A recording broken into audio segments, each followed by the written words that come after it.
ഒരുപാട് പേഷ്യൻസ് ക്ലിനിക്കിൽ വന്നിട്ട് കംപ്ലൈൻറ്റ് ചെയ്യാറുള്ള ഒരു പ്രശ്നമാണ് ഫ്രോസൺ ഷോൾഡർ അഥവാ പെരി ആർത്രൈറ്റിസ് ഷോൾഡർ എന്ന പേരുള്ള തോളുവേദന.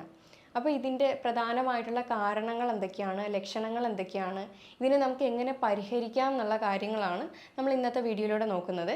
എൻ്റെ പേര് doctor Sandra Ajith, medical officer, Prana nature care centre, കൊല്ലം.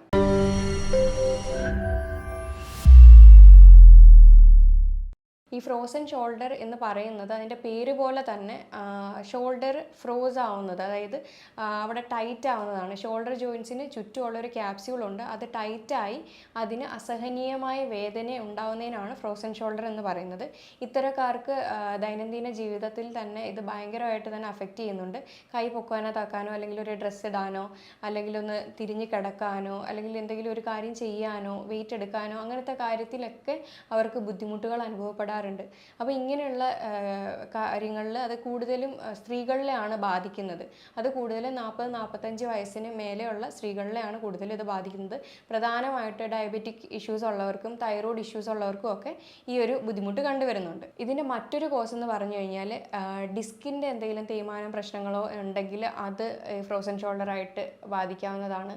അതേപോലെ ആക്സിഡൻറ്റോ ട്രോമയോ അല്ലെങ്കിൽ എന്തെങ്കിലും ഒരു സർജറി കഴിഞ്ഞിട്ട് റെസ്റ്റ് എടുക്കുന്ന ഒരു ടൈം, ആ ഒരു ടൈമിൽ ഈ ഒരു കൈ ഇങ്ങനെ ഫ്രോസ് ആയി പോകുന്ന ഒരു അവസ്ഥ, അതായത് പ്രത്യേകിച്ചും ഹാർട്ട് സർജറി അല്ലെങ്കിൽ ആൻജിയോപ്ലാസ്റ്റിയും കാര്യങ്ങളൊക്കെ കഴിഞ്ഞ് കിടക്കുന്നവർക്ക് ഫ്രോസൺ ഷോൾഡർ കണ്ടുവരുന്നുണ്ട്. ഇതിൻ്റെ ലക്ഷണങ്ങൾ എന്തൊക്കെയാണെന്ന് വെച്ച് കഴിഞ്ഞാൽ ഇത് പെട്ടെന്ന് തന്നെ നമുക്ക് അറിയാൻ കഴിയും. ആദ്യം ഇത് വേദനയിലാണ് തുടങ്ങുന്നത്, അത് കഴിഞ്ഞ് ഇതങ്ങ് സ്റ്റിഫായിട്ട് മൂവ്മെൻറ്റ്സ് തന്നെ റെസ്ട്രിക്റ്റഡ്, കൈ പൊക്കാനോ താക്കാനോ ഒന്നും കഴിയാത്തൊരവസ്ഥയിലേക്ക് ഇത് എത്താറുണ്ട്.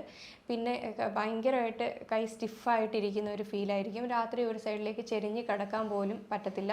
കൈ ഒന്ന് ദൈനംദിന ജീവിതത്തിൽ പല കാര്യങ്ങളും നമുക്ക് ചെയ്യാനായിട്ട് ബുദ്ധിമുട്ടുകൾ അനുഭവപ്പെടുന്നുണ്ട്. അപ്പോൾ ഇതൊക്കെ തന്നെയാണ് ഇതിൻ്റെ പ്രധാന ലക്ഷണങ്ങളായിട്ട് വരുന്നത്. ഇത് കൂടുതലും നൈറ്റ് ടൈമാണ്, രാത്രി കാലങ്ങളിലാണ് ഇതിൻ്റെ വേദന കൂടുതലും അനുഭവപ്പെടുന്നത്.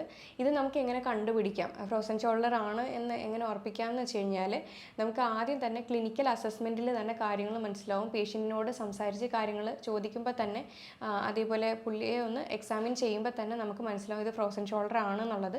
പിന്നെ അതെല്ലാം ഒരു ബ്ലഡ് ടെസ്റ്റും കാര്യങ്ങളും നമ്മൾ ചെയ്യേണ്ടതെന്ന് വെച്ച് കഴിഞ്ഞാൽ ഡയബറ്റിക്കും തൈറോയിഡിൻ്റെയൊക്കെ ബ്ലഡ് ടെസ്റ്റ് ചെയ്യുക. കാര്യം എന്ന് വെച്ച് കഴിഞ്ഞാൽ അതൊന്നും ഇല്ലാത്തവരാണെങ്കിൽ അത് ഒന്നുകൂടെ ചെയ്ത് നോക്കിക്കഴിഞ്ഞാൽ ചിലപ്പോൾ അതിൻ്റെ ബുദ്ധിമുട്ട് കാരണവും ഈ ഫ്രോസൺ ഷോൾഡർ വരുന്നുണ്ട്. ഇനി അതുമല്ല, വാതസംബന്ധപ്പെട്ട എന്തെങ്കിലും രോഗമാണെങ്കിലും ഈ ഷോൾഡർ പെയിനും കാര്യങ്ങളും വരാറുണ്ട്. പ്രത്യേകിച്ചും റുമറ്റോയിഡ് ആർത്രൈറ്റിസ് ഒക്കെ ഇതിനെ അഫക്റ്റ് ചെയ്യാറുണ്ട്. അപ്പം RA ഫാക്ടറും ESRും ഒക്കെ നോക്കിക്കഴിയുമ്പോഴത്തേക്കും അതൊന്നും ഇല്ലെങ്കിൽ നമുക്കത് ഉറപ്പിക്കാം ഫ്രോസൺ ഷോൾഡർ ആണെന്നുള്ളത്. പിന്നെ എക്സ്റേയിൽ എടുത്താലും ഫ്രോസൺ ഷോൾഡർ അങ്ങനെ പ്രത്യേകിച്ച് അത് അറിയാറില്ല. ഫ്രോസൺ ഷോൾഡറിന് 3 സ്റ്റേജാണുള്ളത്. ആദ്യം ഫ്രീസിങ് ഫേസ്, രണ്ടാമത്തേത് ഫ്രോസൺ ഫേസ്, മൂന്നാമത്തേത് തോയിങ് ഫേസ് ആണ്. ഫ്രീസിങ് ഫേസ് എന്ന് പറയുന്നത് ആദ്യം തന്നെ പെയിന് കൂടുതലായിരിക്കും, അതും പ്രത്യേകിച്ച് രാത്രി കാലങ്ങളിലായിരിക്കും. ഇത് 6 മാസം വരെ ആയിരിക്കും നീണ്ടു നിൽക്കുന്നത്. ഇത് ആദ്യത്തെ സ്റ്റേജ് ആയതുകൊണ്ട് തന്നെ പെയിൻ ഭയങ്കരമായിട്ട് കൂടുതലായിരിക്കും. രണ്ടാമത്തേതാണ് ഫ്രീസിങ് ഫേസ്. അപ്പോൾ ഇതിനകത്ത് പെയിൻ കുറഞ്ഞിട്ട് സ്റ്റിഫ്നെസ് കൂടും. സ്റ്റിഫ്നെസ് ഭയങ്കരമായിട്ട് കൂടിയതിന് ശേഷം അത് കൂടുതലും ഒരു 1 വർഷത്തോളം തന്നെ നീണ്ടു നിൽക്കും. അപ്പോൾ ഈ ഒരു സ്റ്റേജിൽ മൂവ്മെൻറ്റ്സ് എല്ലാം നന്നായിട്ട് തന്നെ റെസ്ട്രിക്റ്റഡ് ആയിട്ട് കൈ ഒന്ന് പുറകിലേക്കാക്കാനോ ഒരു ദൈനംദിന ജീവിതത്തിലോ കാര്യത്തിലോ ഒന്നും ശ്രദ്ധിക്കാൻ പറ്റാതെ അത് ശാരീരികപരമായിട്ടും മാനസികപരമായിട്ടും തന്നെ നല്ല ബുദ്ധിമുട്ടുകൾ ഉണ്ടാവും. അപ്പോൾ മൂന്നാമത്തെ സ്റ്റേജാണ് റിക്കവറി ഫേസ് ആയിട്ടുള്ള തോയിങ് ഫേസ്. ഇത് പതിയെ കൊണ്ട് സ്റ്റിഫ്നെസ്സും വേദനയും കാര്യങ്ങളും ഒക്കെ ഒന്ന് കുറഞ്ഞ് പയ്യെ റിക്കവറി സ്റ്റേജ്, ഇത് 2 വർഷത്തിനകത്തുള്ളിൽ തന്നെ ഇത് സംഭവിക്കുന്നതാണ്. പക്ഷെ നമുക്ക് ഈ ഒരു ഫ്രോസൺ ഷോൾഡർ വന്നു കഴിഞ്ഞാൽ ഇതിൻ്റെ റിക്കവറി പീരീഡ് 2 വർഷമാണ്. അപ്പോൾ ആ ഒരു സമയം വരെ ഇതിൻ്റെ ബുദ്ധിമുട്ടുകളും കാര്യങ്ങളും സഹിക്കേണ്ട ഒരു കാര്യവും ഇല്ല. അതിനെ നമുക്ക് റിവേഴ്സ് ചെയ്യാൻ, അല്ലെങ്കിൽ തുടക്കത്തിൽ തന്നെ പെയിനൊക്കെ സ്റ്റാർട്ട് ചെയ്യുമ്പോൾ തന്നെ നമുക്ക് അതിന് വേണ്ടുന്ന കാര്യങ്ങൾ ചെയ്തു കൊടുത്തു കഴിഞ്ഞാൽ അതൊരുപാട് ഡീപ്പായിട്ട് മറ്റുള്ള സ്റ്റേജിൽ പോകുന്നതിന് മുന്നേ തന്നെ നമുക്കത് റിവേഴ്സ് ചെയ്ത് കൊണ്ടുവരാൻ പറ്റും. അപ്പോൾ എന്ത് കാരണം കൊണ്ടാണോ ഫ്രോസൺ ഷോൾഡർ ഉണ്ടായത്, അപ്പോൾ ആ ഒരു കാര്യത്തിനെ ട്രീറ്റ് ചെയ്യുക. ഇപ്പോൾ ഡയബറ്റിക് ഉള്ളവരാണെന്നുണ്ടെങ്കിൽ അത് കൺട്രോളിൽ കൊണ്ടുവരിക, തൈറോയിഡിൻ്റെ ഇഷ്യൂ ആണെങ്കിൽ അത് കൺട്രോളിൽ കൊണ്ടുവരിക.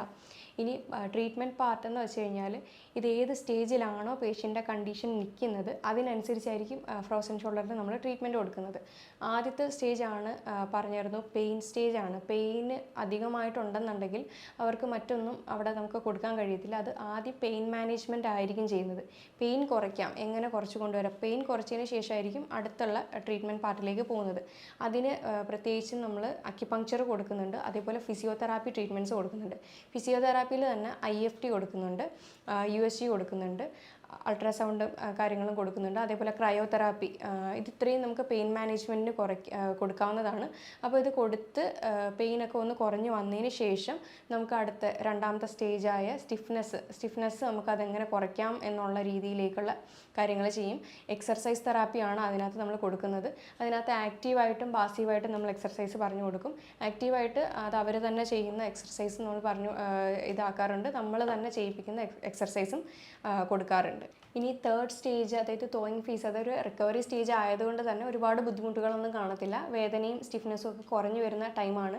ഈ സമയത്തും എക്സർസൈസ് തെറാപ്പി അത് വീട്ടിൽ പോയി ചെയ്യാൻ പറ്റുന്ന രീതിയിലുള്ളത് അത് നമ്മൾ പറഞ്ഞു കൊടുത്തിട്ടാണ് വിടുന്നത്.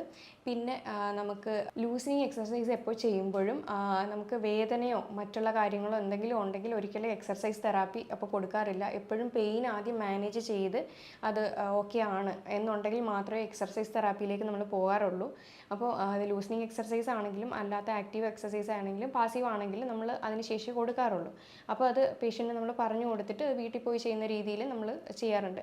പ്രത്യേകിച്ച് നെക്ക് റൊട്ടേഷനൊക്കെ നല്ലൊരു മൂവ്മെൻറ്റ്സ് ആണ്. അത് അപ്പ് ആൻഡ് ഡൗണും സൈഡ് ബൈ സൈഡും റൊട്ടേഷനും കാര്യങ്ങളൊക്കെ ചെയ്യാവുന്നതാണ്. അത് സ്ലോ മോഷനിൽ വേണം ചെയ്യാനായിട്ട്. പിന്നെ ഷോൾഡർ ഷ്രഗിങ് മൂവ്മെൻറ്റ് ഉണ്ട്. അപ്പോൾ അതൊക്കെ വീട്ടിൽ പോയി പ്രാക്ടീസ് ചെയ്യാവുന്നതാണ്. പിന്നെ പുള്ളിങ് തെറാപ്പി പോലെ കയറിട്ടിട്ട് മേലേക്ക് ഇങ്ങനെ വലിക്കുന്ന പോലത്തെ ഒരു എക്സർസൈസ് ഉണ്ട്. അപ്പോൾ അത് പതിയെ കൊണ്ട് കൈ കുറച്ചുകൂടെ മൂവ്മെൻറ്റ്സ് മേലേക്ക് ആയിട്ട് വരും. അപ്പോൾ ഇങ്ങനെയുള്ള ലൂസനിങ് എക്സർസൈസ് വീട്ടിൽ പോയിട്ട് പ്രാക്ടീസ് ചെയ്യാവുന്നതാണ്. പിന്നെ അതേപോലെ ഡയറ്റിൻ്റെ കാര്യം പറയുകയാണെങ്കിൽ ഒരു വെൽ ബാലൻസ്ഡ് ഡയറ്റ് തന്നെ എടുക്കുക. ഷുഗർ മൊത്തത്തിൽ തന്നെ കട്ട് ചെയ്യുന്ന ഏറ്റവും നല്ല ഒരു കാര്യമായിരിക്കും. ഷുഗർ കൂടുതലാണെങ്കിൽ നമ്മുടെ ആ ഒരു എലാസ്റ്റിസിറ്റി അവിടുത്തെ നഷ്ടപ്പെടുകയും ആ ഒരു ബുദ്ധിമുട്ട് മാറാതെ നിൽക്കുകയും ചെയ്യും. അപ്പോൾ ഷുഗർ എത്രത്തോളം കട്ട് ചെയ്യുന്നു അത്രയും തന്നെ നല്ലതാണ്. ഒരു വെൽ ബാലൻസ്ഡ് ഡയറ്റ് എടുത്തുകൊണ്ട് തന്നെ ആൻറ്റി ഇൻഫ്ലമേറ്ററി ഫുഡ് അടങ്ങിയ ആൻറ്റി ഇൻഫ്ലമേറ്ററി പ്രോപ്പർട്ടീസ് ഉള്ള ഭക്ഷണങ്ങൾ കൂടുതൽ കഴിക്കാനായിട്ട് ശ്രദ്ധിക്കുക. പ്രത്യേകിച്ചും olive oil, berries, nuts, seeds, കൂടുതലും പച്ചക്കറികൾ, മില്ലറ്റ്സ്, അങ്ങനെയുള്ള ഭക്ഷണങ്ങൾ കൂടുതലും ഉൾപ്പെടുത്തുക. അതേപോലെ തന്നെ ആൻറ്റി ഇൻഫ്ലമേറ്ററി പ്രോപ്പർട്ടീസ് ഉള്ളതാണ് ടേമറിക്ക്, ജിഞ്ചർ, പൈനാപ്പിൾ, ഇതൊക്കെ കൂടിയും ഭക്ഷണത്തിൽ ഉൾപ്പെടുത്താം.